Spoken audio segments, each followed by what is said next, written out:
Oi, agora, amores, nós iremos confeccionar nossa fogueira, como a tia falou.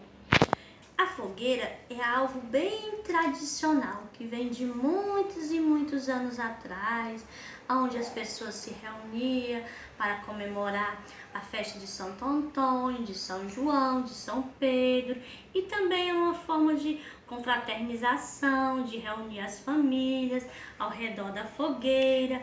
Aí tinha uma família que pegava lá a madeira, colocava embaixo, fazia o fogo e à noite chamava seus vizinhos. Aí na fogueira eles assavam milho, carne, e ela quer alegria.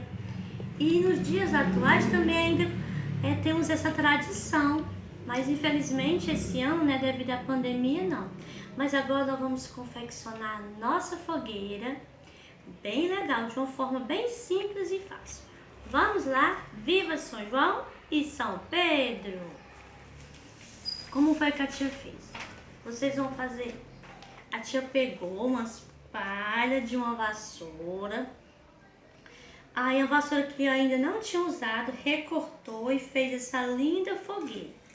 Aí ó, vocês pegam as palhinhas, cortam, colam na parte de baixo as palhas, depois faz um desenho assim.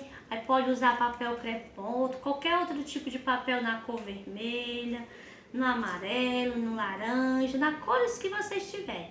Se não tiver papel, então pode fazer uma pintura. Cola a parte de baixo e pinta na parte de cima. Tem esse modelo e também tem esse outro aqui, ó, que a tia colou os palitos de fósforo e recortou o papelzinho menor e fez uma linda fogueira.